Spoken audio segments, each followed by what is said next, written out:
cucu Nabi distempel di Jakarta. Emangnya Nabi orang Jakarta? Emangnya leluhur Nabi awal-awalnya tersebar di Jakarta? Mikir para muhibbin, Anda sedang diperbudak. Sadarlah Anda. Kalau tidak, nanti seluruh generasi cucu Anda akan menjadi budak selamanya dari orang palsu yang ingin menjajah dan membelokkan sejarah leluhur kita di Nusantara. Banggalah kalian kepada leluhur kita Nusantara yang melahirkan Bhinneka Tunggal Ika, yang melahirkan peradaban yang luhur hingga sekarang, dan kita menjadi bangsa yang besar, bangsa yang makmur. Dan ini menuju generasi emas, menuju kepada periode emas, periode kemakmuran. Jangan sampai negaranya makmur, kalian hanya menjadi budak. Yang menikmati adalah mereka-mereka yang mengatakan bahwa kami adalah majikan kalian, kalian harus menyembah, mencium kaki kami. Itu sudah terjadi. Di mana harga diri kalian? Baik, saya akan buka bahwa yang bersangkutan sudah tes DNA di Family Tree DNA. Jelas bahwa haplogrup Y DNA mereka adalah G. Jelas G. Artinya pria dari Kaukasus, dari Bani Khazar yang telah musnah, hancur, menyebar ke seluruh dunia. Tetapi jejak catatan Tuhan dalam genetik kita tidak akan pernah hilang dan terhapus begitu saja. Selama-lamanya akan tercatat. Kita keturunan siapa akan tercatat. Yang pertama, ras Arabnya kurang dari 1%. Artinya mereka sama sekali bukan orang Arab. Gitu kok ngaku cucu Nabi, Arab saja bukan kok.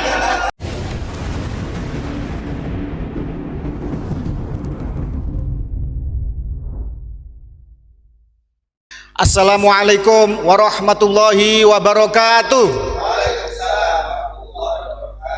Bismillah walhamdulillah wala haula wala quwata illa billah wassalatu wassalamu ala rasulillah wa ala alihi wa sahbihi wa man walah amma ba'da. Merdeka! Hidup Pancasila! Hidup Merah Putih! NKRI harga mati! Hidup Bhinneka Tunggal Ika! Hidup Pondok Unik Nusantara!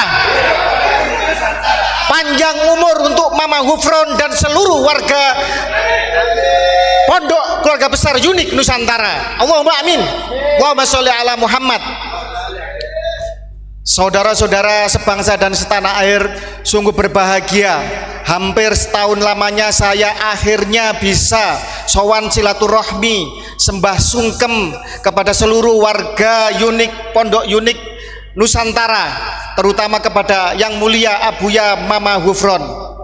Saya tidak ada yang mau saya sampaikan di sini kecuali yang pertama puji syukur kehadirat Allah Subhanahu wa taala kepada seluruh para pejuang Nusantara, terutama apresiasi yang setinggi-tingginya kepada semua keluarga saya, keluarga besar Pondok Unik Nusantara, sebagai yang paling lantang di Nusantara untuk menegakkan marwah leluhur, untuk menegakkan marwah Pancasila, untuk mencintai NKRI dengan seluruh harga diri sampai mati, sampai darah penghabisan.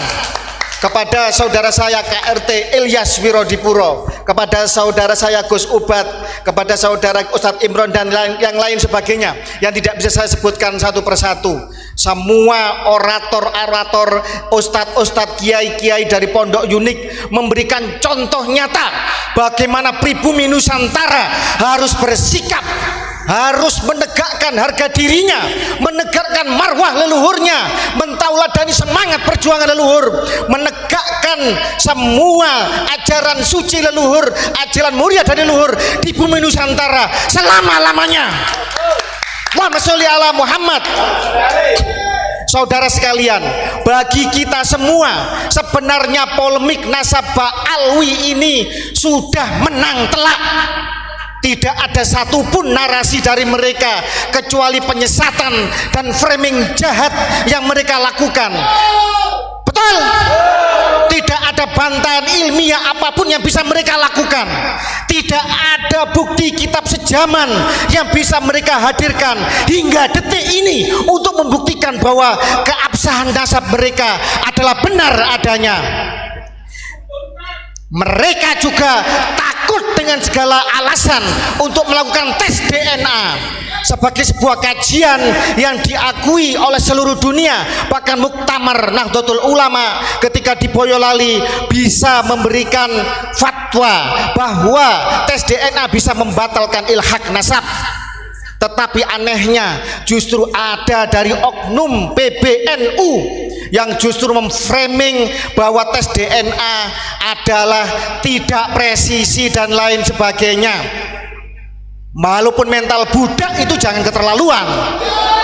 Ingat muasis kita, ingat Mbah Hasyim Asy'ari, ingat Syekh Nawawi Al-Bantani, ingat Syekhona Khalil Bangkalan, ingat penghulu datuk kita Wali Songo yang telah dengan seluruh jiwa raga, darah, harta, nyawa, keringatnya digunakan untuk membangun peradaban Islam di Nusantara. Saudara-saudara sekalian, Mbak Alwi juga tidak bisa menghadirkan bukti isbat nasab dari negara leluhurnya. Hingga detik ini hanya berkelit dan berkelit saja. Mana kalau benar keturunan keluarga zuriyah Nabi dari Yaman, hadirkan isbat nasab dari Yaman. Kalau benar bahwa Sayyid Ahmad bin Isa hijrah dari Irak ke Yaman, hadirkan isbat nasab dari Irak.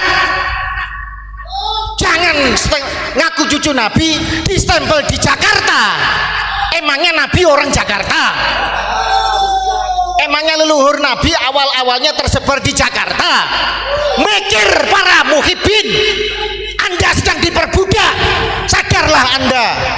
Kalau tidak, nanti seluruh generasi cucu Anda akan menjadi budak selamanya dari orang palsu yang ingin menjajah dan membelokkan sejarah leluhur kita di Nusantara. Allahu Akbar. Saya datang ke sini sebenarnya mau bertanya, kenapa Mama Hufron, Abuya Mama Hufron yang kita cintai bersama sampai meminta maaf, padahal beliau sama sekali tidak bersalah apapun di dalam narasi di Nusantara ini. Itu yang mau saya tanyakan. Tetapi tadi Gus Ubat dan semua warga menyatakan, Gus, kami tidak pernah menganulir semua narasi kami karena kami yakin benar dan punya data dan bukti. Tetapi kami sadar bahwa kami telah membuat kegaduhan dan kami ingin membawa Nusantara menjadi damai kembali, untuk kembali diluruskan di dalam narasi yang sebenar-benarnya tentang pembelokan sejarah dan pengakuan palsu nasab Nabi di Nusantara ini. Saudara-saudara sekalian, mohon maaf, mohon izinnya saya akan bernarasi bahwa sebenarnya kalian semua warga bumi Nusantara ini sedang kena prank oleh Mama Hufron. Mama Hufron seorang pemimpin besar, seorang tokoh spiritualis yang rela menjadikan dirinya menjadi tumbal bagi Pancasila di Nusantara. Polemik nasab ini sudah berjalan lama saudara-saudara, tetapi semua seolah tertutup hanya di media sosial saja. Siapa yang membaca tesisnya Kiai Imad? Siapa yang membaca tulisan kami tentang DNA bahwa mereka bukan keluarga Nabi tetapi dari keluarga Yahudi? Semua seolah ditutupi, seolah kemudian hanya menjadi kasak kusuk di tingkatan media sosial. Tetapi kemudian hadir Mama Hufron, Gus, kalau ini tidak ada gebrakan, tidak ada kontroversi, maka media mainstream, maka para petinggi negara tidak akan melek matanya, para muhibbin tidak akan sadar. Kemudian Mama Hufron mengaku sebagai keturunan Syekh Nawawi Al-Bantani, tapi kemudian kena prank saudara-saudara. Beliau ini anak angkatnya salah satu keturunan Syekh Nawawi Al-Bantani. Keturunan itu artinya dari atas turun ke bawah. Apa yang turun itu? Bisa sanad ilmu, bisa faktor keturunan atau genetis. Jadi jangan salah, ngaku keturunan ini bukan berarti keturunan darah. Karena Mama Ghufron juga punya catatan nasab keluarganya dan juga punya bukti kesaksian bahwa beliau juga diambil anak angkat oleh salah satu keluarga Senawi Al-Bantani yang ada di Mau Tangerang. Jadi semuanya kena prank. Itu prank pertama. Kemudian ternyata masih belum alhamdulillah keluarga Senawawi mulai bangkit. Keluarga Nusantara, keluarga Sunan-Sunan bangkit kemudian. Dan kemudian Mama Ghufron dengan segala macam akrobat kontroversinya melakukan prank yang berikutnya. Lebih dahsyat pranknya. Ngomong sama semut. Wallahi wa rasul, saya juga bisa ngomong sama semut. Pertanyaannya, semut paham nggak dengan omongan saya? Gitu aja, gampang mikirnya. Lah kok semua kemudian pada heboh, ini sesat, ini apa? Saya ngomong sama tembok bisa, sama pohon bisa, sama malaikat bisa, bisa. Kenapa tidak? Pertanyaannya, mereka paham nggak dengan omongan saya? Kena prank. Kemudian kena prank lagi bahwa saya penjaga gawang neraka. Ini kan bahasa kiasan, artinya berjuanglah. Saya mendoakan kalian semoga diampuni oleh Allah. Semoga perjuangan kalian kalau ikhlas benar-benar untuk untuk Nabi, kesucian Nabi, untuk menjaga marwah Nusantara, menjaga bangsa ini. Saya doakan semoga Allah mengampuni kalian. Itu artinya penjaga neraka, bukan penjaga gawang seolah-olah di dalam gawang terus ada bola. Mikir. Ya Allah, tapi nggak apa-apa lah. Memang bangsa ini suka yang halu-halu. Lihat itu film di bioskop itu. Kalau nggak horor ya film-film misteri di TV apa. Memang bangsa ini suka yang begitu-begitu. Dan Mama Ghufron mendobrak itu, rela untuk menjadi lilin yang menerangi Nusantara, walaupun dirinya harus leleh terbakar, dihujat, dicela oleh orang yang belum tentu jelas sumbangsihnya bagi negara ini. Saya hadir ke sini merupakan bentuk solidaritas. Saya datang membawa logo, yaitu Keraton Surakarta Hadiningrat. Ini resmi, yang tanda tangan kekancingan saya adalah raja, artinya bukan abal-abal, ya bukan palsu, nasab nabi palsu, bukan, ini asli resmi. Ini damar Kedaton Nusantara, simbol dari dari Gusti Kanjeng Pangeran Haryo Adipati Benowo, pemangku Yogiswara dan Pajimatan. Karena apa? Fakta, pemimpin bangsa ini, seluruh pemangku kebijakan, seluruh rakyat harus membuka matanya. Banyak ratusan makam-makam yang telah diakui oleh orang-orang Yaman, terutama Habaib Ba'alwi. Ini kejahatan yang sangat brutal di Nusantara, saudara-saudara sekalian. Bagaimana keluarga Hamengkubuwono diaku sebagai bin Yahya, KRT Sumodiningrat jelas makamnya telah dirubah menjadi bin Yahya. Kemarin di Nitian, alap-alap Mataram. Kemudian keluarga kita, dari keluarga Hamengkubuwono, dari para aktivis pencinta budaya PSN di Yogyakarta, Laskar Mataram, menertibkan makam putra dari Panembahan Senopati di Nitian Jogja menjadi Al-Idrus. Ini bukan Al-Idrus, ini Gedabrus ini namanya. Kita berhak marah. Tidak ada kompromi bagi para penyamun, para rampok yang ingin mengacak-acak rumah kita. Setuju? Kita punya rumah sudah damai, sudah baik, makmur. Datang orang pendatang, kemudian duduk, kata orang Jawa, metingkrang, tidak sopan. Kemudian foto dari kakek kita diganti namanya. Kemudian mohon maaf, ada yang istrinya direbut, ada yang anaknya direbut dengan klaim palsu bahwa mereka cucu Nabi. Tidak ada kompromi. Hajar! Revolusi harus segera bangkit. Kalau tidak, mau kita dijajah keturunan kita. Kapan lagi? Sekarang saatnya, saudara-saudara. Ini kemarahan dari kami, warga Keraton, warga dari Trah Mataram, dari Trah Banten, Trah Madura. Banyak di Madura makam yang dibelokkan juga. Di Bali, Wali Pitu diklaim menjadi Pak Alwi. Al-Qadri diklaim menjadi Pak Alwi. Ada Kesultanan Mempawah, putra raja tidak punya rumah, ngontrak-ngontrak. Ini miris. Jogja sebagai yang berjasa di dalam pendirian NKRI, termasuk serangan umum tahun 49, mau diotak-atik keistimewaannya. Bagaimana Darul Hasimi punya Habib Lutfi bin Yahya telah meracuni keraton Yogyakarta, dan alhamdulillah keluarga keraton Yogyakarta bersuara lantang. Gusti Pangeran Haryo Adip Pangeran Yudoningrat berteriak lantang, kemudian diputus setelah itu oleh Sultan dan Pangulon Keraton Yogyakarta Hadiningrat.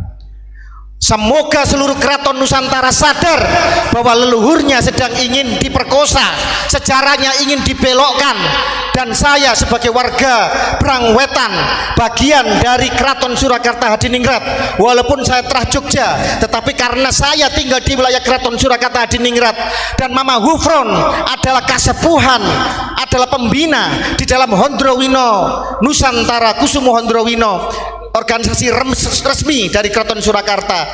Saya tidak rela kalau kemudian beliau sampai dihina, dicaci maki, dituduh sesat oleh orang-orang yang dangkal, oleh orang-orang yang belah bambu, oleh orang-orang yang tidak jelas perjuangannya untuk Nusantara ini. Saudara-saudara sekalian, Mama Hufron hadir menjadi seorang ulama, tidak mendawir kepada umatnya. Lihat di Surabaya ribuan santri gratis. Di sini juga beliau selalu memberikan santunan-santunan. Di Keraton Surakarta itu berapa puluh ton beliau sering membagikan beras untuk abdi dalam dan acara-acara di keraton.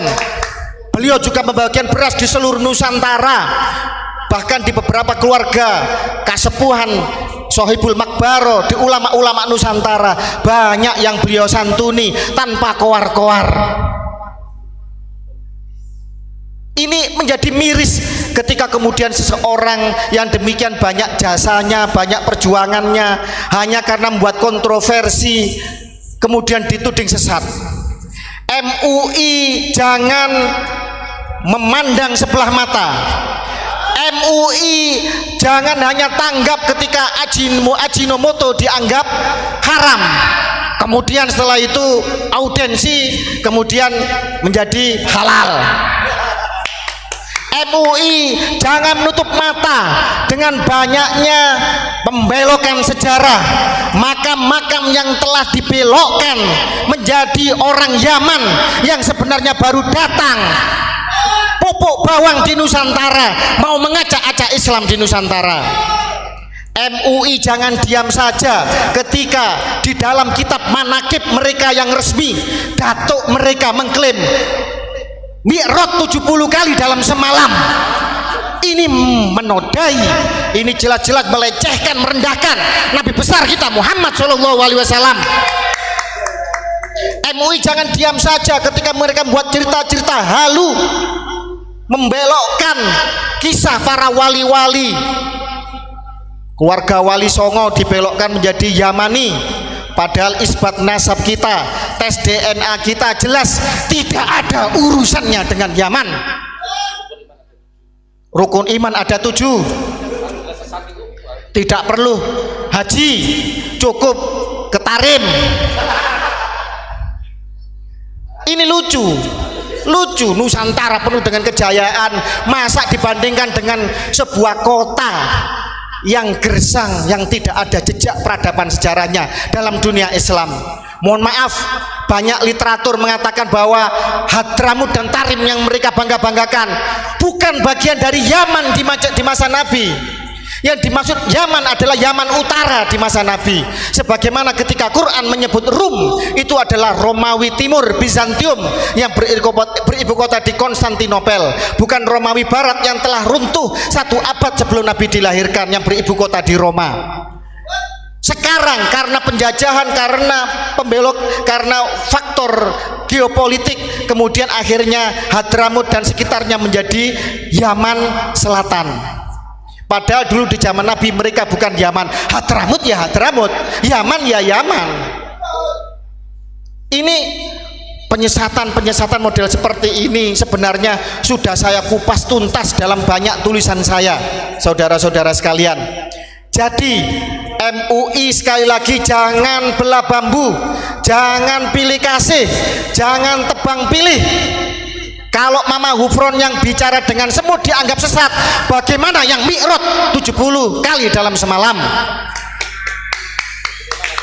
Rukun iman ada 7, haji di Tarim bisa memadamkan api neraka.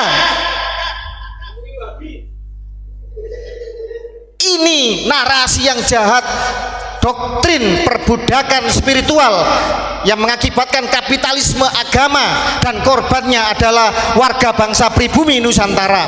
Dan NU jangan diam saja, jangan menjadi mental budak.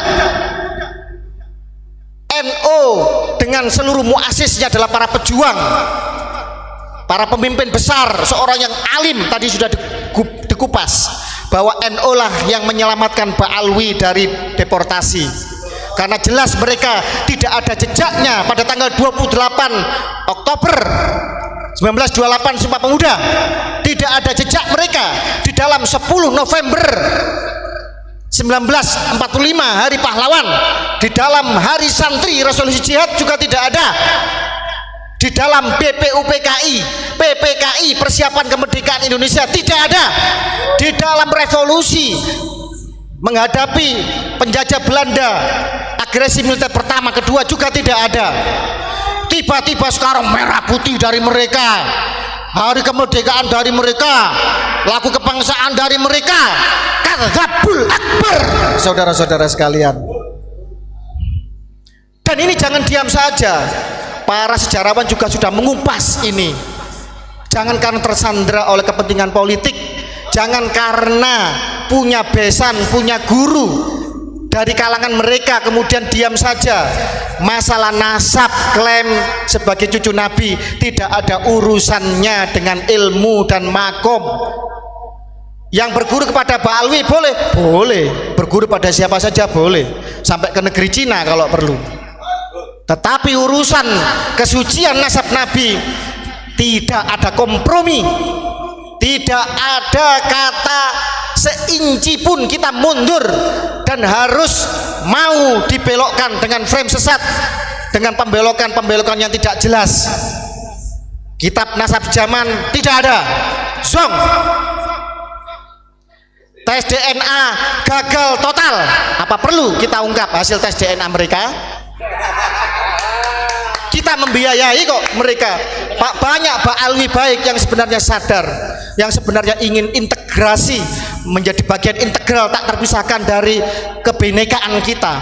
Mereka juga resah dengan kejahatan dari klan mereka yang menjual agama, yang masih mengkapitalisasi agama. Apa perlu kita buka hasil tes DNA mereka?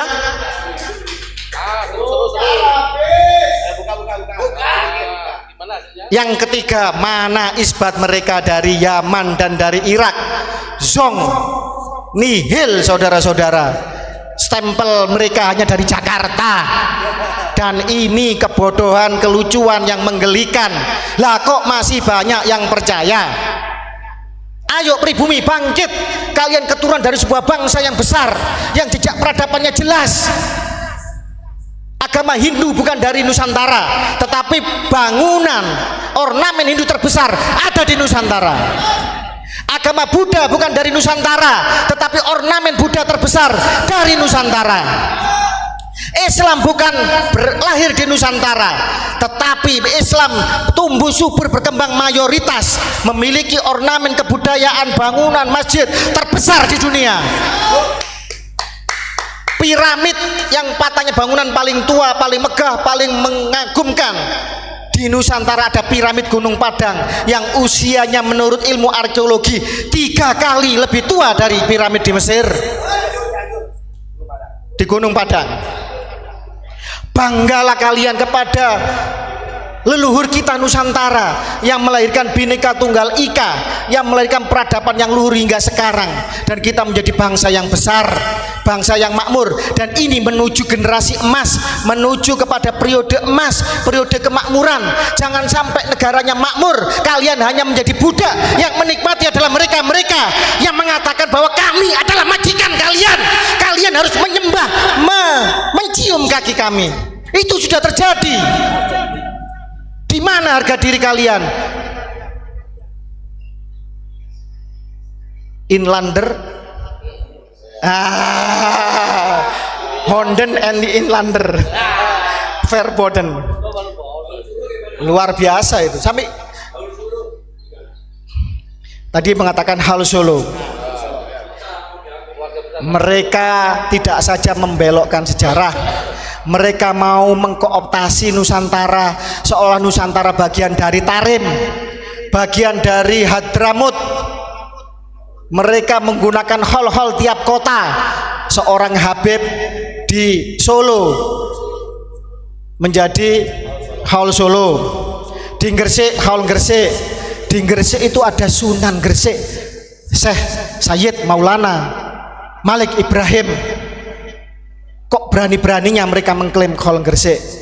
Di Solo itu ada Ki Ageng Genis, ada Ki Ageng Selo, keturunan dari Wali Songo, ada PB 10 yang sangat berjasa kepada Nusantara, Mbah Min Haj, banyak di Solo wali-wali besar, kemudian menjadi hall Solo. Mohon maaf, di Pasuruan ada Masjid Sepuh peninggalan dari Adipati Nitya Diningrat pertama bin Pakubuwono kedua. Adipati Pasuruan telah menjadi Masjid Assegaf. Di Solo ada Masjid Sepuh PB 10 menjadi Masjid Assegaf.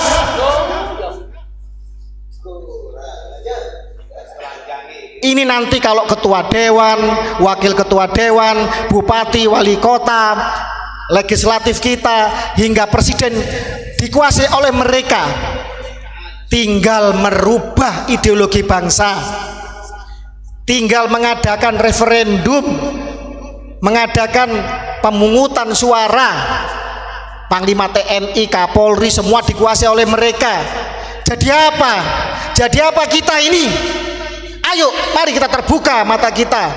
Jangan sampai kemudian setelah ini terlambat, baru kita menyesal kemudian, dan anak cucu kita terusir dari tanah leluhurnya sendiri, seperti apa yang dilakukan oleh Yahudi Ashkenazi yang DNA-nya sama dengan Pak Alwi di Palestina sana. Allahu Akbar. Siap kita lawan, siap kita jihad, siap kita bersatu untuk melawan ini semua. Kepro atuh. Saya di Unik, saya harus mengikuti pakem Mama Hufron, saudara-saudara sekalian. Saudara-saudara sekalian yang saya hormati, saya muliakan, tidak banyak yang bisa kami sampaikan di sini selain apresiasi yang setinggi-tingginya dari keluarga Keraton Nusantara kepada seluruh pejuang dari Trah Wali Songo, Trah Kesultanan, Trah ulama-ulama sepuh leluhur kita, termasuk juga kepada keluarga besar Pondok Unik. Apa yang kalian narasikan, yang panjenengan semua perjuangkan pada hari ini, insya Allah tidak akan lama lagi negara akan hadir. Insya Allah apa yang dikatakan oleh Profesor Mahfud MD, polemik ini nanti akan diselesaikan secara hukum. Insya Allah apa yang telah kita narasikan sudah sampai kepada Presiden Jokowi, sudah sampai kepada Presiden yang akan datang Prabowo Subianto, sudah menjadi perbincangan di kalangan para pejabat elit negara. Mereka masih mencintai NKRI, mereka masih menjadi garda setia dari Pancasila. Tidak akan lama lagi ketika para nakib dunia dari keluarga Bani Jamil, pencatat nasab 3 putra Said Ahmad bin Isa dari Irak, datang ke Nusantara. Dia pasti akan menyampaikan bahwa datuk kami hanya 3, Muhammad, Ali dan Husain. Tidak ada yang bernama Ubaidillah yang hijrah ke Yaman. Nanti akan hadir nakib dari Yaman, untuk menunjukkan bukti fakta sejarah bahwa mereka tidak pernah diakui sebagai bagian keluarga besar Nabi di Yaman sana. Juga akan hadir insya Allah Ketua Nakib Dunia Sayyid Munir dari Turki, Hasimiyun. Turki adalah bekas Khilafah Utsmani. Di sana pencatat nasab Nabi dilakukan berabad-abad selama eksistensi Utsmani. Dan insya Allah semua akan hadir di Indonesia, di Nusantara, untuk menjelaskan kepada mereka-mereka yang bermental inlander bahwa Pak Alwi bukan keturunan Nabi Muhammad SAW. Kalau yang ngomong Gus Fakih Mukodam, Fakih Wirahadiningrat, mereka tidak percaya. Hidungnya pesek, mukanya pribumi, kayak begitu. Ah, lu siapa? Yang ngomong Mama Hufron, Gus Ubat, Gus Ilyas, Gus Imo dan keluarga besar unik, mereka nggak percaya. Yang ngomong Kiai Imaduddin, walaupun pengarang kitab kelas dunia, puluhan kitabnya dicetak, digunakan di luar negeri, mereka tidak percaya. Karena mentalnya inlander. Kalau ketemu orang mata sipit, mereka minder. Wah, ini lebih lihai dalam berbisnis. Kalau ketemu orang matanya biru, rambutnya pirang, wih, ini lebih jenius dalam ilmu pengetahuan. Kalau ketemu orang hidungnya mancung, walaupun tidak bisa ngaji, pakai surban sebesar ban Vespa, dipikir alim cucu Nabi. Ini mental inlander. Padahal bangsa kita memiliki banyak penemu hebat kelas dunia. Ada B.J. Habibie, panjenengan tahu Bayraktar Turki, drone terhebat saat ini punya Turki. Itu kan sama dengan elang hitam. Yang prototipenya yang membuat itu mahasiswa Indonesia dari Jerman yang dikontrak oleh Turki. Siapa sumbernya? Saya punya senior yang kuliah di Jerman yang menceritakan kepada saya bahwa Pak Alwi ini adalah Yahudi Ashkenazi, Yahudi Khazar. Apa perlu dibuka ini hasil tes DNA-nya Pak Alwi?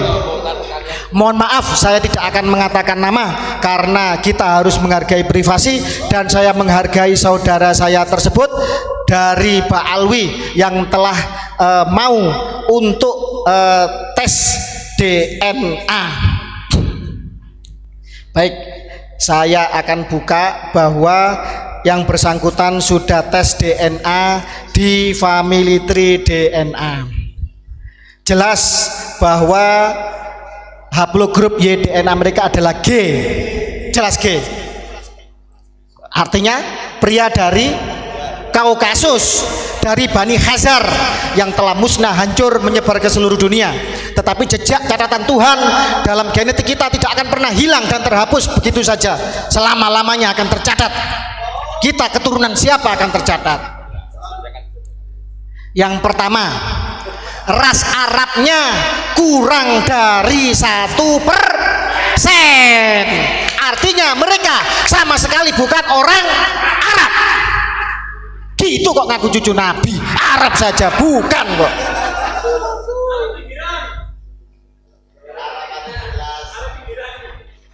Ras Nusantaranya itu ada 24,6%. Nenek-neneknya memang kemungkinan keluarga besar Wali Songo.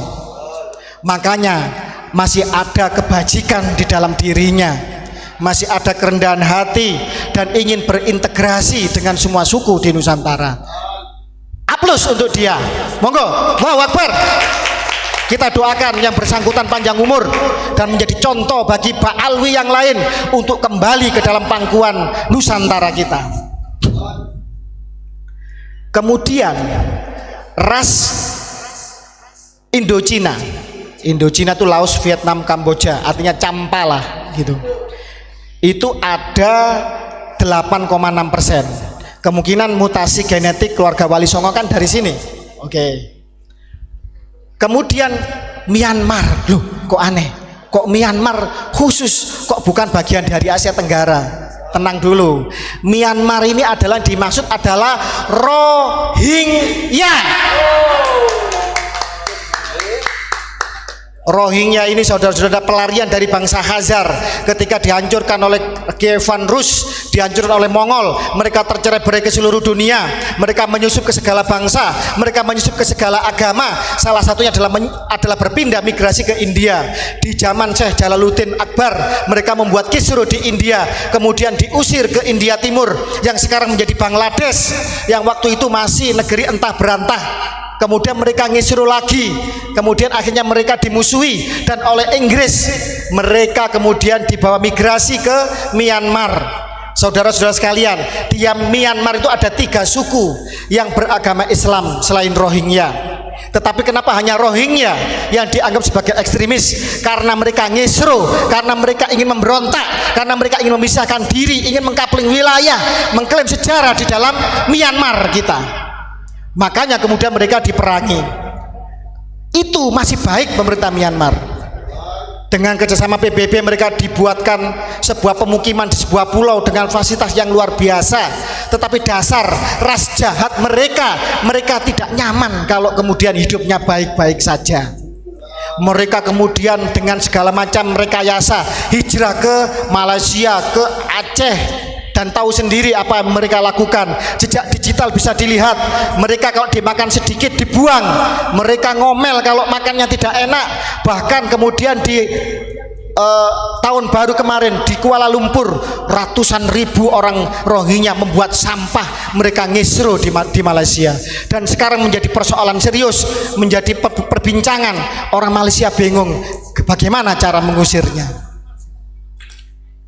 Baalwi ini 18% sama dengan ras Myanmar. Ini adalah ras Bani Khazar yang hijrah ke Myanmar. Kemudian ada Middle East. Middle East ini Timur Tengah. Ini ras mayoritas, hampir 50%, 45,6%. Ini Southern Levant, Anatolia, Armenia, dan Mesopotamia. Apa yang dimaksud dengan Levant itu? Wilayah mana Levant itu? Adalah wilayah Israel sekarang itu. Israel sekarang bukan dihuni mayoritas oleh orang-orang Yahudi keturunan Ibrahim, tetapi dihuni oleh orang-orang ras genetik Khazar dari Kaukasia. Dan ini terbukti di dalam Baalwi kita di Indonesia, ras mereka mayoritas sama dengan orang-orang Levant. Armenia di Kaukasia adalah bekas kewilayahan dari Khazar juga. Ras bangsa Khazar yang menjadi Yahudi Askenazi, Yahudi Separdi, Yahudi Kaifeng, dan lain-lain yang menyusup di segala bangsa dan segala agama. Mereka di Hindu ngesru, membuat Bharatiya Janata yang sekarang rasis, banyak menggusur masjid di India. Mereka kemudian masuk di agama Kristen, membuat Protestan, membuat segala macam sekte yang itu menyesatkan. Mereka kemudian menyusup di dalam Islam, tidak tanggung-tanggung ngaku cucunya Nabi Muhammad SAW. Ayo, ini ilmu pengetahuan, ini data, dan ini pembuktian. Sekarang kita balik, mana Baalwi? Buktinya kalau ente adalah cucunya Nabi Muhammad SAW. Saya ulang, mana isbatnya dari Yaman dan Irak? Mana hasil tes DNA ente? Kalau ente berani tes DNA dong. Masa imam, katanya imamnya nyuruh tes DNA, menantunya bilang haram? Ini kan dagelan namanya. Hanya orang goblok yang bisa ditipu dengan dagelan-dagelan menyesatkan seperti ini. Mana kitab sejaman ente yang katanya ente cucu Nabi, sudah diisbat, sudah di... Tidak ada. Internal itu pun telat. Sudah internal telat. Masih mempertanyakan. Itu ada itu katanya cucunya PKI itu, budaknya Baalwi itu. Mana kitab sejamannya Sayyidatuna Fatimah sama Hasan dan Husain? Ya Allah, Anda itu muslim apa PKI apa ateis Anda itu? Tidak perlu kitab sejaman. Kalau yang ngomong adalah hadis, yang ngomong adalah kitab-kitab sirah nabawiyah sendiri. Kok masih tanya kitab sejaman? Ini putrinya Rasulullah, ini cucunya Rasulullah, ditanya kitab sejaman. Ini budak. Bayangkan apa gunanya mondok belajar agama kalau putrinya Nabi dan cucunya Nabi sebagai pemuda-pemuda penghulu surga dia ragukan, dia jadikan framing untuk membela nasabnya Yahudi Khazar yang jelas-jelas tidak bisa menunjukkan bukti apapun sebagai cucu Nabi Muhammad SAW. Ayo terbuka mata kalian, ayo sadarlah sebelum nanti anak cucu kita hidup menjadi budak dan terusir dari tanah leluhurnya sendiri seperti orang-orang Palestina yang diusir oleh orang-orang Khazar yang mengaku sebagai keturunan Ibrahim padahal bukan. Mama Hufron patut kita apresiasi yang luar biasa. Beliau rela untuk tampil menjadi tumbal bagi Pancasila, tumbal bagi Nusantara, rela untuk dibully, dihujat, dicaci maki, untuk dijadikan framing lucu-lucuan oleh orang-orang generasi yang sebenarnya mereka ngajinya aja belum tentu bisa. Mama Hufron rela untuk kemudian mengorbankan dirinya agar semua orang mata melek bahwa apa yang beliau lakukan itu hanyalah prank saja untuk membuka mata semua pihak bahwa ada kejahatan yang lebih brutal, lebih masif, terstruktur, terencana dan merusak peradaban yang dilakukan oleh Habaib Ba'alwi Yaman.